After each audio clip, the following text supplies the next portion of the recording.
que se tendrían que respetar los tiempos del inicio de las campañas en septiembre? Bueno, lo que hay que considerar es que tenemos procesos largos. El proceso de renovación de la Presidencia de la República, la Cámara Federal, el Senado y muchas entidades federativas, según correspondan, 9 entidades renuevan gubernaturas, se prevén para otoño de este año, van variando, primer domingo de septiembre, tiene algunas ligeras variantes. Entonces hablando de procesos que duran 9 meses hasta la jornada electoral, pero 12 meses hasta la calificación de la elección. Entonces tener a la ciudadanía un año entero en proceso electoral me parece que es desgastante. Cualquier tiempo que se pueda acortar resulta benéfico. Incluso está en juicio la utilidad del tema de las intercampañas, ¿no? Sobre todo porque a raíz de determinaciones del Tribunal Electoral ya se permite a las coaliciones y a los partidos que postulen precandidatos únicos. Lo estamos viendo en el Estado de México, donde hay precandidata única de Morena y precandidata única entre la coalición de la oposición. Pues en realidad el periodo intercampañas, pues las fuerzas políticas lo utilizan para armar la estructura electoral de defensa del voto, pero sí mete en un bache la discusión y el debate político. Entonces, los días que se puedan ahorrar en estas etapas a mí me parece que son útiles para la ciudadanía. Otro aspecto que se puede analizar con posterioridad es el tema del periodo de reflexión, ¿no? Cuando cierran las campañas y luego vienen algunos días en los que nadie puede hacer proselitismo. Todas estas son etapas que se pueden ir acortando para tener procesos más eficientes, pero hay garantías para todos. Sobre esta preocupación, por ejemplo, de la reducción de plazos, pues no hay desventaja o ventaja para un partido. Los plazos para hacer campañas son iguales para todos, los plazos para el registro van a ser iguales para todos. Quizá meta un poco de presión en la fase de precampañas e intercampañas en los tribunales electorales, pero me parece que tienen la estructura suficiente para hacer frente a las eventuales impugnaciones, que de verdad no creo que existan. Desde mi perspectiva, esta ha sido una declaración que han tomado los líderes de las fuerzas políticas de Juntos Hacemos Historia, Morena, PT y Verde. Existe todo el ánimo político por ir juntos al 2024. Entonces, contiendas internas no veo que vayan a existir en esta coalición. Y del otro lado, pues ya incluso se distribuyeron las candidaturas, ¿no? El PRI ya claudicó a presentar candidatos a la jefatura de gobierno de la Ciudad de México y la presidencia de la República. O sea, los aspirantes de la Madrid, algunos senadores que habían estado manifestando sus aspiraciones, pues ya en realidad no van a tener ningún juego en el 2024. El PRI ya intercambió, digamos, estas eventuales postulaciones en el 24 por tener candidatos a la gubernatura del Estado de México y de Coahuila. En ese sentido, el proceso del 24, y con esto cerraría ese comentario, se enfila a tener precandidatos únicos en los que un calendario compactado no afecta a ninguna de las coaliciones, y si Movimiento Ciudadano va solo, pues tampoco le va a afectar. Diputado, yo quiero preguntarte sobre el informe del Instituto Nacional Electoral, sobre el llamado Plan B que aprobaron en Cámara de Diputados y Senado, alertando sobre las consecuencias que puede tener, poniendo en riesgo las elecciones, la instalación de casillas, la certeza de los procesos electorales, incluso los datos personales. ¿Quién se hará cargo de estas consecuencias? Bueno, vi la entrevista bífida que tuvo ayer Carlos Marín con los dos consejeros, con Lorenzo y con Ciro. Y ahí ellos manifestaban una preocupación sobre todo económica por el tema de las rentas de los inmuebles. Les preocupaba que ahora los módulos del INE tengan que estar en bibliotecas, en escuelas públicas. Pues me parece que no conocen la infraestructura de este país. Dicen que les preocupa la temperatura, pues yo les digo que en las bibliotecas no hace calor, ojalá visiten bibliotecas más seguido. Se necesita tener una temperatura para conservar los libros. Tampoco conocen la infraestructura hospitalaria, y la invitación sobre todo es a que coloquen los módulos del INE no en la oficina del presidente municipal, ese es un exceso, en las unidades administrativas.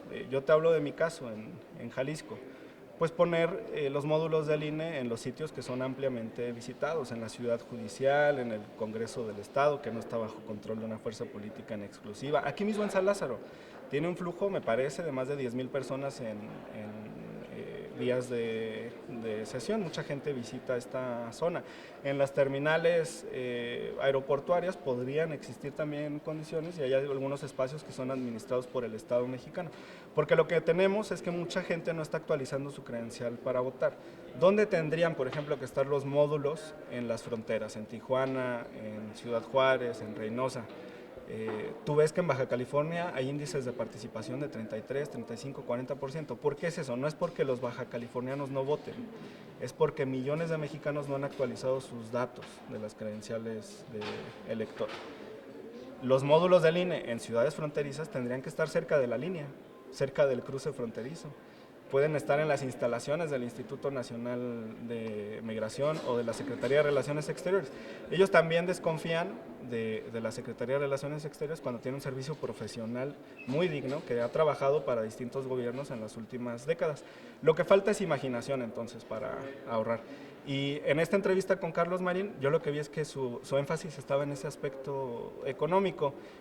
Resultaría importante revisar cuánto pagan por metro cuadrado de renta. Nuestro cálculo es que estaban pagando 700 millones de pesos al año en rentas de módulos. Esto es excesivo.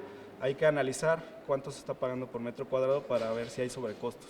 Pero permíteme insistir en el informe institucional del INE Ajá. sobre los riesgos. Riesgo de instalación de casillas, Sí.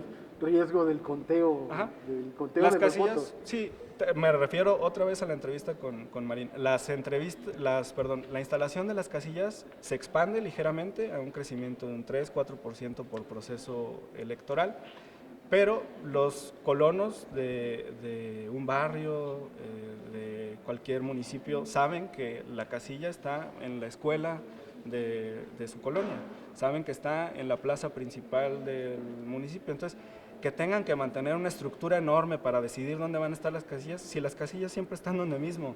Se amplía ligeramente este porcentaje también conforme a las migraciones internas, pero no se requiere un equipo permanente. Les preocupa también el tema de la cartografía, pues que diseñen planos cada 3 años, no necesitan estar diseñando planos todo el tiempo.